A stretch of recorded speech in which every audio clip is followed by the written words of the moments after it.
Assalamualaikum warahmatullahi wabarakatuh. Alhamdulillahirabbil alamin. Allahumma sholli ala Muhammad wa ala ali Muhammad. Bismillahirrahmanirrahim.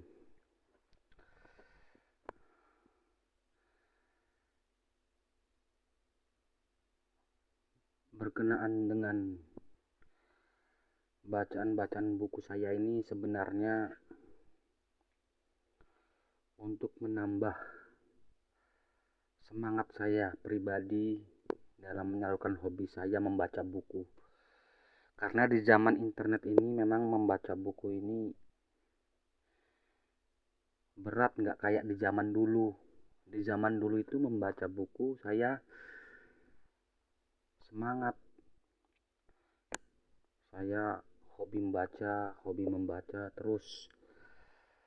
Tetapi di zaman internet ini semangat ini berkurang karena banyak tersebarnya tulisan-tulisan di zaman internet ini.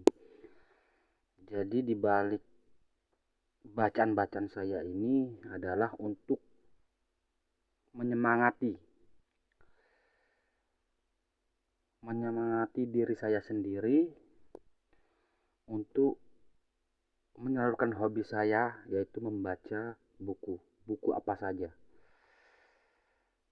Di sini saya bukan untuk ceramah atau ngisi kajian, bukan, tapi untuk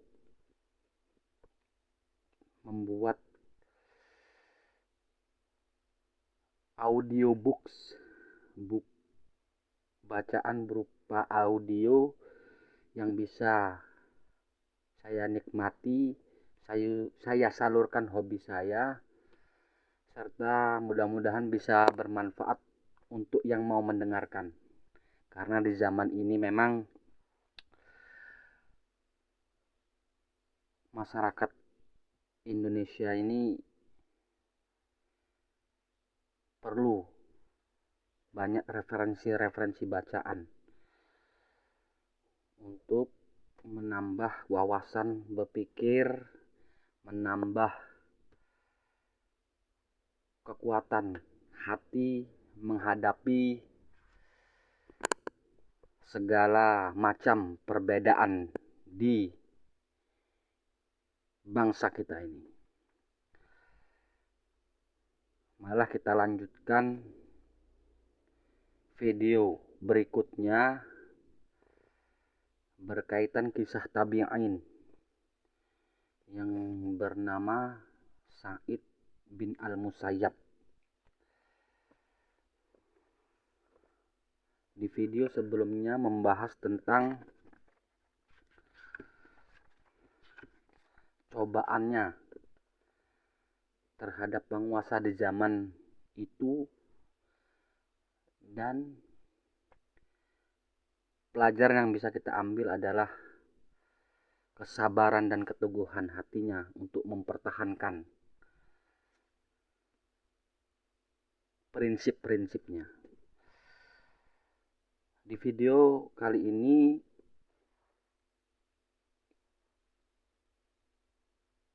akan dilanjutkan dengan judul yang sudah ditulis di thumbnail video tersebut, yaitu sebelum kita meninggalkan syirahnya dan perpisahan dengan ahli fikih Madinah tersebut yang bernama Sa'id bin Al-Musayyab. Bismillahirrahmanirrahim.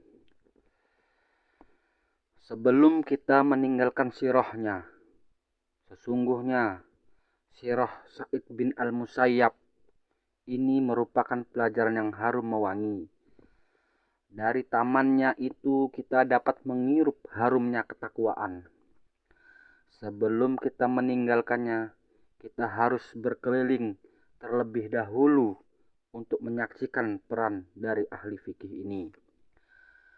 Disebut di dalam kitab Al-La'mul Mauqi'in, sesungguhnya ketika Abadilah telah meninggal dunia, ini maksudnya yakni Abdullah bin Abbas, Abdullah bin Zubair, Abdullah bin Umar dan Abdullah bin Amr bin Al-As, maka ilmu fikih di seluruh negeri dikuasai oleh para maula. Ahli fikih Mekah adalah Atha bin Abi Rabbah. Ahli fikih Yaman adalah Tawus. Ahli fikih penduduk Yamamah adalah Yahya bin Katsir. Ahli fikih penduduk Basrah adalah Al-Hasan radhiyallahu anhu. Ahli fikih penduduk Syam adalah Makhul dan ahli fikih Mekah adalah Atha al-Khurasani. Kecuali di Madinah, Allah Subhanahu wa taala mengistimewakannya dengan seseorang yang berasal dari suku Quraisy. Ahli fikih penduduk Madinah itu adalah Sa'id bin Al-Musayyab yang tak tertandingi. Ahli fikih ini benar-benar menekuni bidang fikih dan dia hanya memerhatikan bidang tersebut. Adapun perkara yang dipelajari secara khusus olehnya adalah perkara-perkara yang diputuskan Rasulullah Shallallahu Alaihi Wasallam, Abu Bakar dan Umar. Dia mengambil sebagian ilmunya dari Zaid bin Thabit dan mertuanya Abu Hurairah. Karena Sa'id bin Al-Musayyab adalah menantunya, perhatiannya terhadap hadis dilakukan melalui pengetahuannya tentang keputusan Rasulullah SAW. Sedangkan perhatiannya terhadap asar dilakukan melalui pengetahuannya tentang keputusan para khalifah dan ijtihad mereka. Dalam periwayatannya, Sa'id bin Al-Musayyab tampak sebagai orang yang benar-benar memahami fikih Al-Faruq Umar bin Khattab. Dalam periwayatannya, Sa'id bin Al-Musayyab tampak sebagai orang yang benar-benar memahami fikih Al-Faruq Umar bin Khattab. Karena pada masa Khalifah Umar merupakan masa perkembangan yang sangat pesat dalam bidang fikih Islam, hukum dan fatwa. Disebabkan luasnya wilayah daulah Islamiyah dan terjadinya berbagai peristiwa yang menuntut fikih, hukum-hukum dan fatwa-fatwa tersebut. Sa'id bin Al-Musayyab selalu berijtihad terkait pertanyaan-pertanyaan yang dilontarkan kepadanya mengenai berbagai fakta yang terjadi dan tidak ditemukan di dalam nas Al-Quran maupun sunnah Rasulullah SAW, atau ketetapan hukum salah seorang sahabat atau fatwa yang dapat dikiaskan kepadanya. Dia memberikan fatwa dengan pendapatnya sekiranya tidak keluar dari kebenaran serta tidak ada penyelewengan maupun kesesatan. Oleh karenanya, fatwa dari orang yang memberikan fatwa dengan berani ini senantiasa dikutip karena para ulama fikih lain yang bersandar pada logika pun memuliakannya. Kesimpulannya, sebelum kita meninggalkan sirah Sa'id bin Al-Musayyab, jika memang sebagaimana yang telah kami sebutkan tadi, maka berarti dia adalah imam dari para ulama fikih di Madinah. Pada masa tabi'in, dia tidak pernah menghalangi logika ijtihad jika memang diperlukan.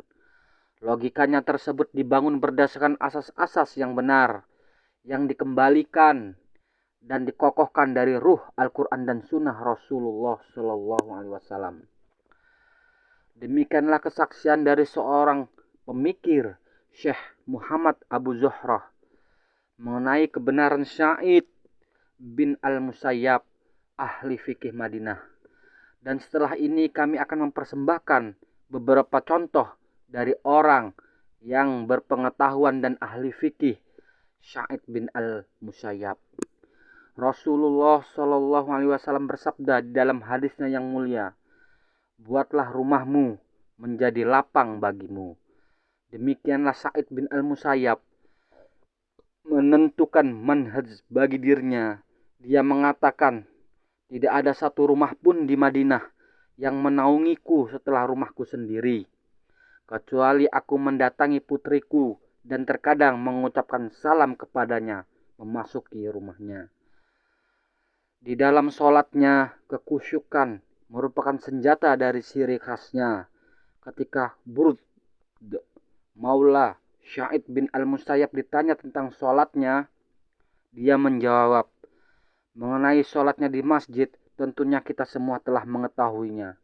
Maksudnya semua orang telah tahu, mengetahuinya, memahaminya. Sedangkan sholatnya di rumah, dia banyak melaksanakan sholat dengan membaca sotwal Qur'ani dzikri.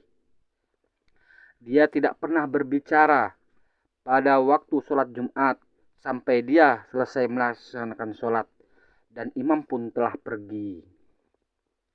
Kemudian dia melaksanakan sholat beberapa rakaat. Kemudian dia mendatangi murid-muridnya di majlis dan dihujani dengan pertanyaan.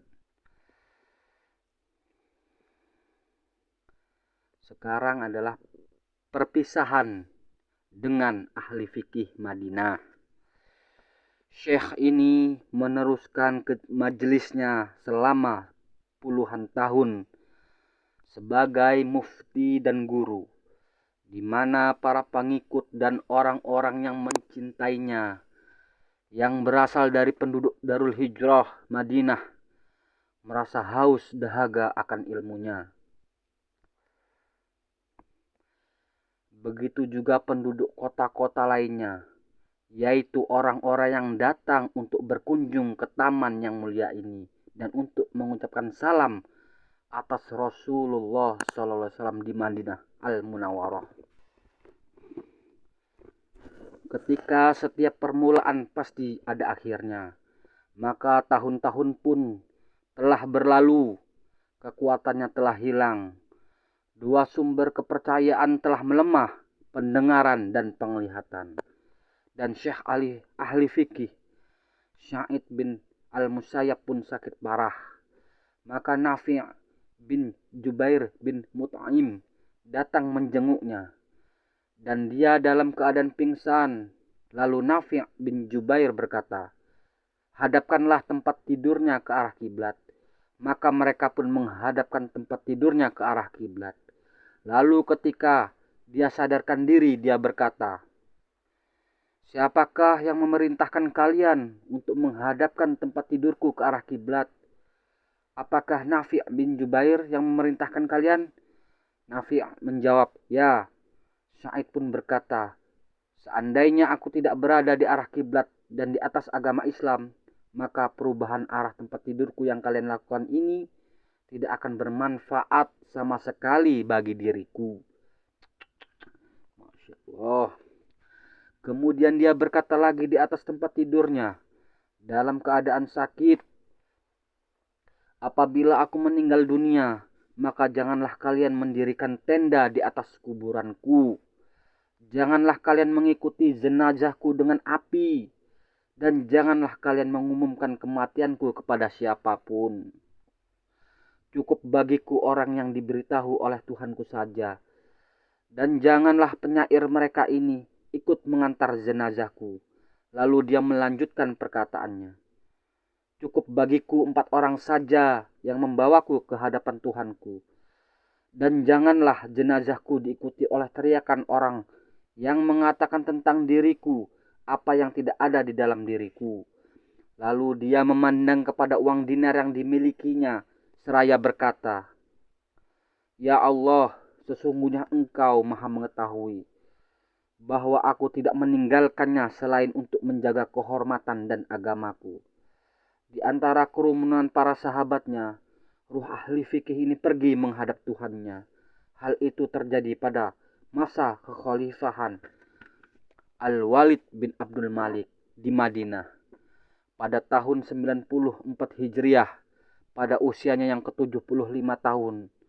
Semoga Allah melimpahkan rahmatnya kepada Sa'id bin Al-Musayyab sebagai orang yang banyak mengumpulkan dan meriwayatkan hadis, terpercaya, pemberani, ahli fikih, mufti, soleh dan bertakwa, mulia serta memiliki kedudukan yang tinggi.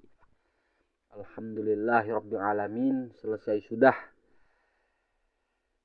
kisah tabi'in yang pertama, yaitu Sa'id bin Al-Musayyab. kesolehan dan keteguhan hatinya membawanya kepada derajat yang tertinggi di kalangan para ulama soleh. Semoga Allah memberi kita semua kemampuan untuk mengikuti jejak-jejaknya. Insya Allah video yang akan datang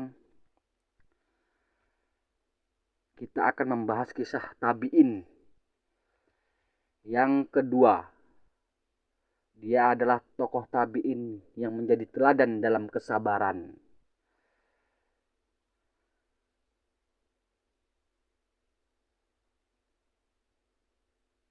Yang bernama Urwah bin Az-Zubair. Terima kasih. Sekali lagi, saya pribadi membuat video ini untuk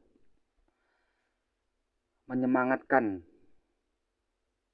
hobi lama saya, yaitu membaca buku. Dan sarana internet ini hanya untuk wasilah penyemangat media. Karena belakangan ini membaca buku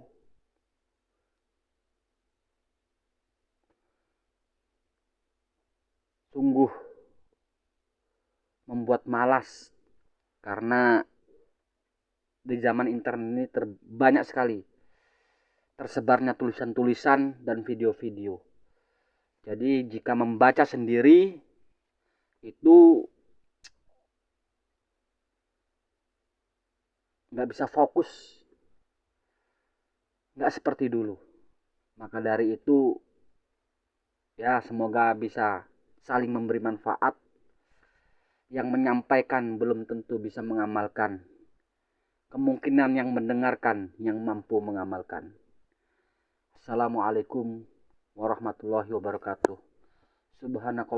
Subhanakallahumma wa bihamdika asyhadu alla ilaha illa anta astaghfiruka wa atubu ilaik.